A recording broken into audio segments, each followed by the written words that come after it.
Buenos dias a todos. Nous avons aujourd'hui une journée magnifique. Il fait déjà très chaud. Ça va sûrement être une belle journée à la plage aujourd'hui. Je vais aller me reposer un peu parce qu'à cause de ma randonnée hier dans le parc national de Manzanillo, j'ai les jambes un peu fatiguées. Et avant de entreprendre une autre visite de ce genre au parc de Cahuita, je vais prendre la journée, d'autant plus qu'il fait très très beau. Je vais aller à la plage aujourd'hui. Mais avant, on va partir à la découverte du village de Bribri. C'est un village qui semble assez anodin en soi, mais qui a une histoire et qui a une référence particulière. C'est ce que je vous amène découvrir avec moi.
Le village de Bribri se trouve à environ 14 km à l'ouest de Puerto Viejo. Pour s'y rendre, on doit emprunter de Own Creek la route 36 vers l'ouest. Le village se trouve tout près de la frontière avec le Panama. Mais ce n'est que 32 km plus loin, au sud-est, que l'on peut avoir accès au poste frontalier avec le Panama dans le village de Sixaola.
Cette partie de la route 36 est très agréable à parcourir en moto ou dans mon cas en scooter. Il y a plusieurs bonnes collines à grimper et la route est très sinueuse. C'est vraiment agréable.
Le village porte le nom de l'une des tribus indigènes les plus connues au Costa Rica, les Bribri.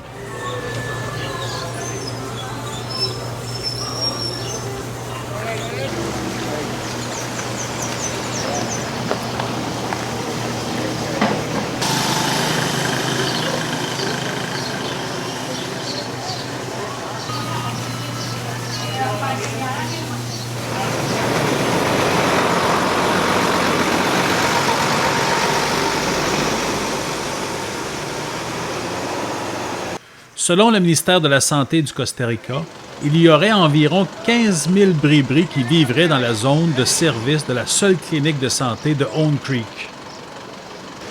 Cette population parle le Bribri et l'espagnol.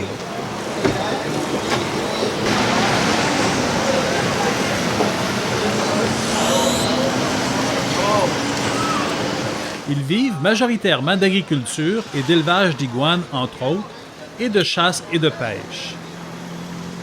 Bien que le village porte leur nom, la majorité est encore isolée dans la forêt. Le village de Bribri n'est pas un village touristique, mais il y a plusieurs initiatives de touristes solidaires qui se sont développées au sein de la communauté Bribri. Ça leur permet, entre autres, de partager avec les touristes leurs pratiques et leurs traditions. Ça leur permet aussi de profiter d'une nouvelle source de revenus qui leur est versée directement. C'est aussi, et surtout pour les Bribri, une manière de sensibiliser les touristes au respect de l'environnement. Une des communautés les plus ouvertes aux touristes solidaires, c'est la communauté Yorkin, qui est située, comme le nom l'indique, près du fleuve Yorkin. C'est le fleuve qui sépare le Costa Rica du Panama. Il est donc possible, pour les voyageurs qui sont accompagnés d'un guide, de visiter différents petits villages en pirogue le long du fleuve entre le Costa Rica et le Panama. Et si vous voulez en savoir plus, il existe plusieurs vidéos au sujet des communautés Bribri sur YouTube. Je vous invite à aller les regarder.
Ici, on est à l'intersection de la route 36, la route qui part de Own Creek et qui s'en va à Sixaola.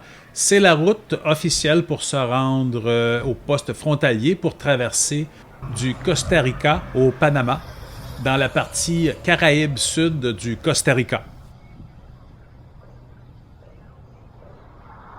Petite anecdote, lors de mon tournage de mes images à Bribri, c'est sûr que lorsque je tourne des images comme ça, je m'installe avec ma caméra, mon trépied bien installé pour avoir des images stables, pour être capable d'avoir une certaine qualité. Mais là, c'est sûr que je prends un petit peu plus de temps, je suis un petit peu plus visible. Alors, beaucoup des gens de la population me regardaient d'un air un petit peu bizarre en se demandant qu'est-ce que je faisais là dans ce petit village à m'installer comme ça pour prendre des images. J'avais l'impression vraiment d'entrer dans leur intimité et de les déranger un peu. Alors, je m'en excuse, mais j'ai des belles images. C'est ce qui termine la visite du village de Bribri. Bribri qui est la capitale du canton de Talamanca, dans la province de Limón. Et pour le reste de l'après-midi, il fait très beau et très chaud. Je vais en profiter puis je vais aller me rendre à Manzanillo pour me baigner à la plage.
arrivé à la plage de Manzanillo.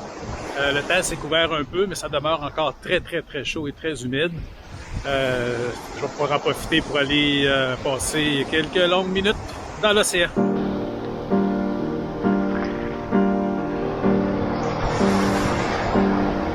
Curieusement, il y a légèrement quelques algues qui traînent le long de la plage.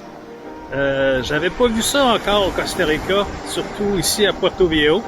Et là, j'en vois un petit peu. Et il y en a un petit peu dans l'eau aussi.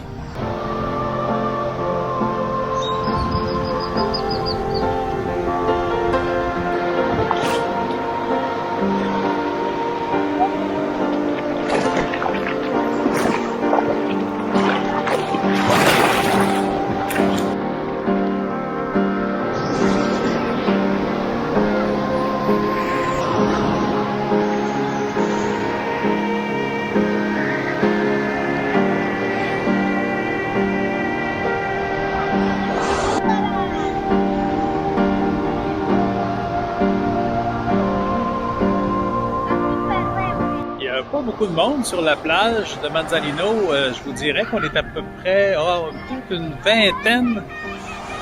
Et là-dessus, il y a presque personne dans l'eau. Je dirais qu'il y a peut-être 5-6 personnes dans l'eau. Et là, il y a des sauveteurs. J'ai l'impression qu'ils trouvent le temps long un peu. Ils s'entraînent à courir sur la plage. C'est une grosse différence par rapport à ce week-end, au week-end dernier. C'était le week-end de Pâques, où il y avait beaucoup de monde en ville.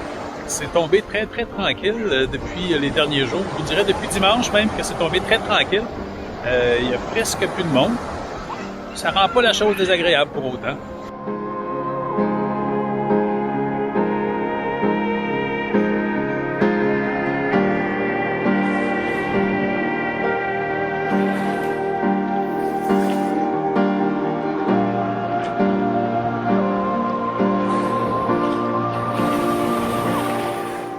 On a perdu le soleil cet après-midi, ça s'est ennuagé rapidement. Par contre, ça demeure très chaud et très humide. Et je vous dirais que même l'eau de la mer, elle est assez chaude. J'arrive tout à fait à me décider si c'est plus chaud à l'extérieur qu'à l'intérieur. C'est un petit peu rafraîchissant à peine rafraîchissant quand on rentre dans l'eau. Et après quelques minutes, on dirait qu'il n'y a plus de différence avec l'eau et l'extérieur de l'eau.